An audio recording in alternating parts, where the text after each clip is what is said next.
어머님, 연락 좀 하고 오세요. 정말이지 이 말을 몇 번이나 속으로 외쳤는지 모르겠습니다. 결혼한 지 1년이 지났는데 시어머니께서는 아직도 우리 집을 당신 집이냥 드나들고 계셨죠. 처음엔 새댁이니까 많이 도와주려고 하시는구나 싶어서 참았습니다. 하지만 이제는 정말 한계에 다다른 것 같아요. 아침 7시에 현관문이 열리는 소리에 잠이 깨었습니다. 시어머니께서 또 오신 거죠. 저는 급하게 잠옷을 갈아입고 나갔어요. 거실에서는 이미 시어머니가 냉장고를 뒤지고 계셨습니다. 어머님, 안녕하세요. 은하야. 너희 뭐 먹을 거 없지? 내가 반찬 좀 해놨으니까 남편 깨워서 밥 먹여. 말도 안 되는 상황이었어요. 저는 프리랜서 디자이너로 일하면서 나름대로 규칙적인 생활을 하려고 노력하고 있었거든요. 그런데 시어머니는 제 생활 패턴은 전혀 고려하지 않으셨습니다. 당신이 편할 때 오셔서 당신이 하고 싶은 일을 하셨죠. 어머님, 저희는 아직 일어날 시간이 아니에요. 주말이라서. 주말이 뭐가 중요해? 해가 떴는데 언제까지 잘 거야? 시어머니의 목소리가 점점 커졌습니다.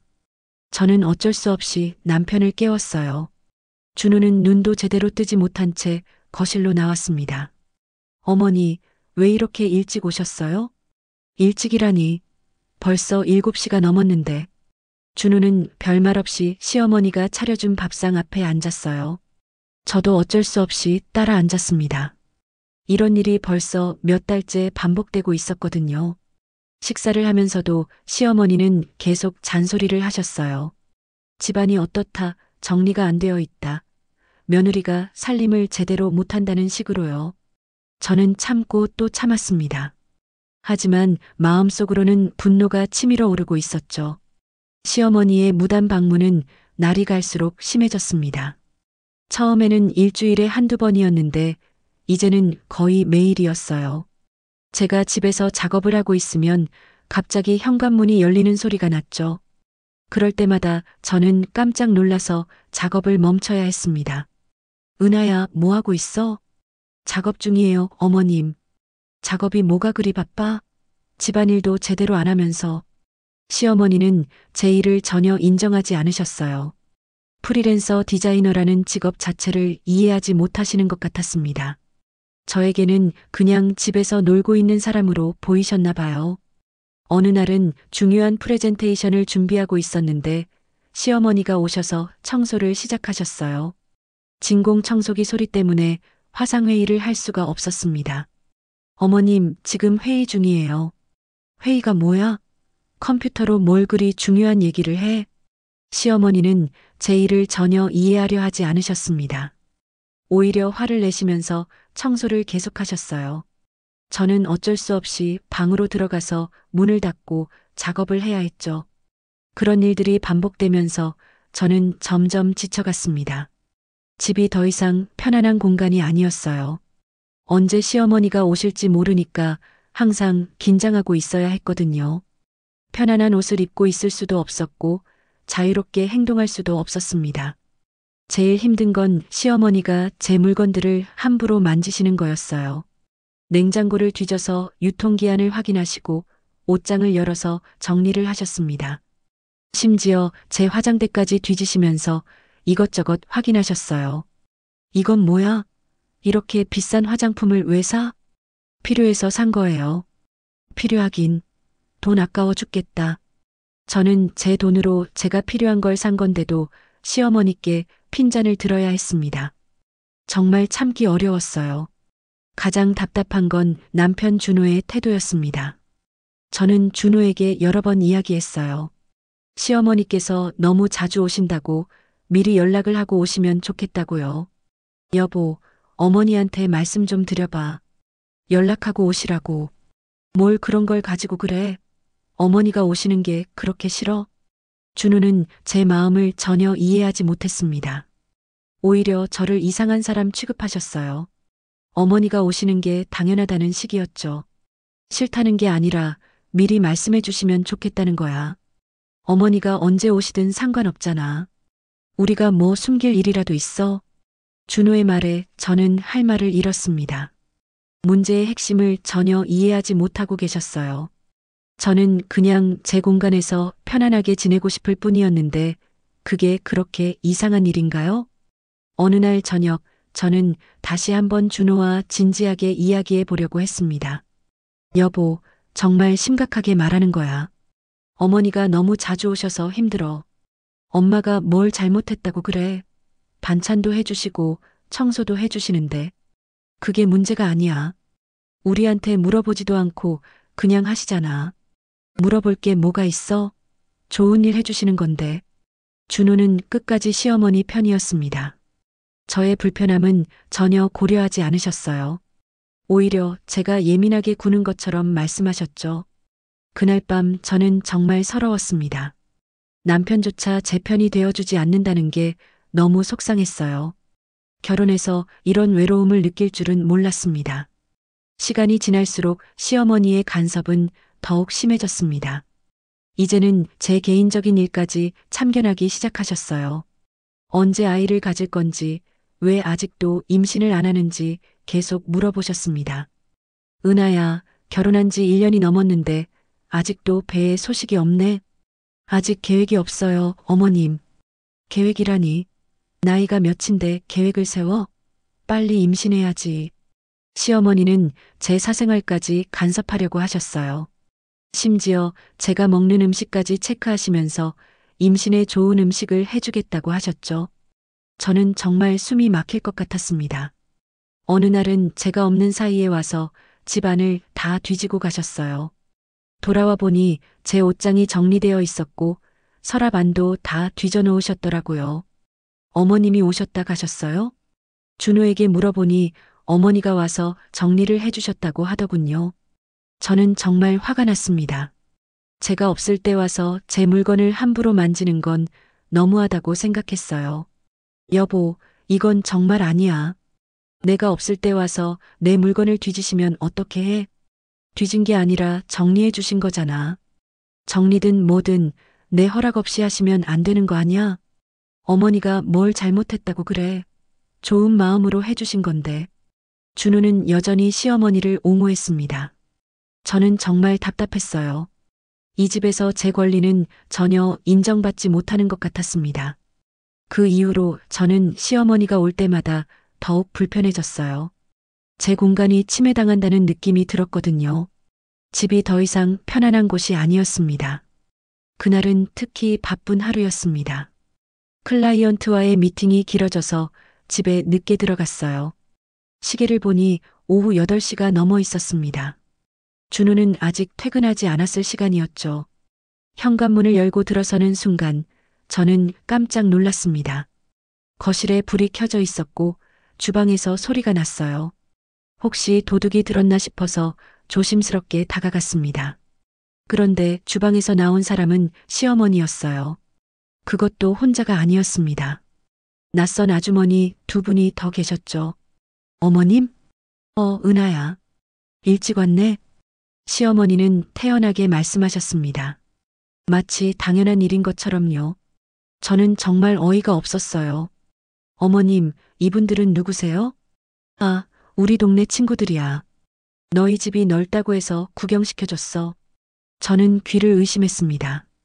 제가 없는 사이에 시어머니가 친구들을 데리고 와서 우리 집을 구경시켜 주셨다고요? 그것도 저한테 아무 말도 없이요? 어머님, 저한테 말씀도 안 하시고 어떻게? 뭘 그런 걸 가지고 그래? 친구들이 구경하고 싶다는데. 시어머니의 친구분들도 어색한 표정을 지으셨어요. 아마 상황이 이상하다는 걸 느끼신 것 같았습니다. 그럼 우리 이만 가볼까? 친구분들이 일어서자 시어머니도 어쩔 수 없이 배웅을 하셨어요. 저는 그분들이 나가실 때까지 아무 말도 할 수 없었습니다. 너무 충격적이어서 말이 안 나왔어요. 친구분들이 나가신 후 저는 시어머니와 둘만 남게 되었습니다. 시어머니는 여전히 태연하셨어요. 은하야, 화내지 마. 그냥 잠깐 구경시켜 준 것뿐이야. 어머님, 이건 정말 아니에요. 제가 없을 때 다른 분들을 데리고 와서 뭐가 문제야? 숨길 게 있어? 시어머니의 말에 저는 정말 화가 치밀어 올랐습니다. 문제가 뭔지도 모르시는 것 같았어요. 더 이상 참을 수 없었습니다. 저는 시어머니를 똑바로 바라보며 말했어요. 어머님, 이건 정말 너무하세요. 여기는 제 집이에요. 제가 없을 때 다른 사람들을 데리고 와서 구경시켜 주시면 어떻게 해요? 집이 누구 집이야? 우리 준호 집이지. 내 집이야? 시어머니의 말에 저는 더욱 화가 났습니다. 준호의 집이라고 하시니까 제가 여기서 살 권리가 없는 것처럼 느껴졌어요. 준호 집이라고 해도 저도 여기 살고 있잖아요. 그런데 제 허락도 없이 이런 일을 하시면 안 되죠. 허락? 며느리가 시어머니한테 허락을 받으라고? 시어머니의 목소리가 점점 커졌습니다. 저도 더 이상 참을 수 없어서 목소리를 높였어요. 네, 맞아요. 여기는 제가 사는 집이에요. 제가 없을 때 함부로 들어와서 다른 사람들한테 구경시켜 주시면 안 돼요. 이 집이 누구 돈으로 산 집인지 알고 말해?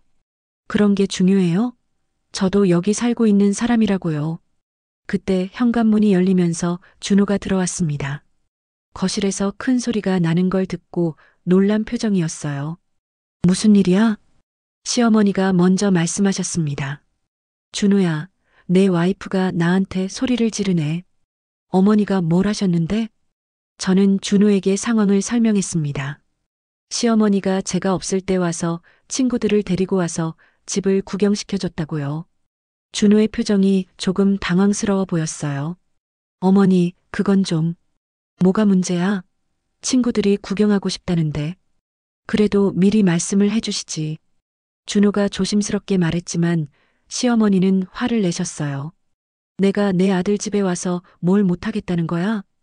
그날 밤 준호와 저는 오랫동안 이야기했습니다.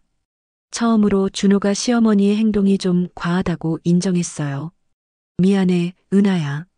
어머니가 좀 그러시네. 이제 알겠어? 내가 얼마나 힘들었는지. 저는 그동안 참아왔던 모든 일들을 준호에게 털어놨습니다. 시어머니가 연락 없이 와서 제 일을 방해하는 것, 제 물건을 함부로 만지는 것, 제 사생활까지 간섭하는 것들을요. 정말 몰랐어. 어머니가 그렇게까지 하시는 줄은. 당신은 낮에 회사에 있어서 모르지. 나는 매일 이런 일을 겪고 있다고. 준호는 처음으로 제 입장을 이해하는 것 같았어요. 그동안 저를 예민한 사람 취급했는데 이제야 상황의 심각성을 알게 된 거죠. 그럼 어떻게 해야 할까? 어머니께 말씀드려야 해. 앞으로는 미리 연락하고 오시라고. 준호는 망설였습니다. 어머니께 그런 말씀을 드리기가 쉽지 않다는 표정이었어요. 어머니가 기분 나빠하실 텐데. 그럼 내 기분은 상관없어? 나는 매일 스트레스 받고 살아도 돼? 저는 정말 답답했습니다. 준호가 아직도 시어머니 눈치만 보고 있었거든요. 다음 날 아침 시어머니가 또 오셨습니다. 어제 일이 있었는데도 태연하게 오신 거예요. 저는 이번에는 직접 말씀드리기로 마음먹었습니다. 어머님, 앞으로는 미리 연락하고 와주세요. 뭐라고? 저도 일이 있어서요. 미리 연락해 주시면 준비할 수 있을 것 같아요. 시어머니의 표정이 차갑게 변했습니다. 내가 내 아들 집에 오는데 왜 너한테 허락을 받아야 해? 허락이 아니라 연락 좀 해달라는 거예요. 웃기고 있네. 며느리 주제에. 시어머니의 말에 저는 참을 수 없는 분노를 느꼈습니다. 저는 더 이상 참지 않기로 했습니다. 시어머니가 며느리 주제라고 말씀하신 순간 제 안에 무언가가 터졌어요. 며느리 주제예요? 저도 이 집에 사는 사람이에요. 제가 편안하게 살 권리가 있어요. 권리? 내가 무슨 권리가 있어? 당연히 있죠. 저도 여기 살고 있는 사람인데 왜 권리가 없어요? 시어머니와 저는 처음으로 정면으로 맞섰습니다. 그동안 참아왔던 모든 감정이 폭발했어요. 준호가 중간에서 말렸지만 저는 이미 결심을 굳혔습니다. 어머님, 앞으로는 정말 미리 연락하고 와주세요. 그리고 제가 없을 때는 집에 들어오지 말아주세요. 뭐라고? 내가 못 들어온다고? 네, 제가 없을 때는 들어오시면 안 돼요. 시어머니는 믿을 수 없다는 표정을 지으셨어요. 아마 며느리가 이렇게 당당하게 나올 거라고는 예상하지 못하셨나 봐요. 준호야, 내 와이프가 지금 뭐라고 하는지 들었어? 준우는 난처한 표정이었지만 이번에는 제 편을 들어줬어요. 어머니, 은하 말이 맞는 것 같아요. 미리 연락하고 오시는 게 좋을 것 같은데요. 시어머니는 아들까지 며느리 편을 든다고 생각하셨나 봅니다. 정말 화를 내시면서 집을 나가셨어요. 알았어. 앞으로 안 올게. 시어머니가 나가신 후 집안이 조용해졌습니다. 저는 처음으로 후련함을 느꼈어요. 드디어 제 목소리를 낼 수 있었거든요. 그 후로 시어머니는 정말 연락을 하고 오기 시작하셨습니다. 처음에는 섭섭해 하시는 것 같았지만 시간이 지나면서 서로 편해졌어요. 저도 미리 준비할 수 있어서 좋았고 시어머니도 저의 일정을 배려해 주시기 시작했습니다. 지금 생각해보면 그때 용기를 내서 말하길 잘했다고 생각해요. 참기만 하는 건 해결책이 아니었거든요. 때로는 당당하게 제 의견을 표현하는 것도 필요하다는 걸 깨달았습니다. 여러분도 비슷한 상황에 계시다면 용기를 내보세요. 당신의 목소리도 충분히 소중하니까요. 오늘 제 이야기가 조금이나마 도움이 되었기를 바라며 여러분의 소중한 댓글과 구독, 좋아요로 많은 응원 부탁드릴게요.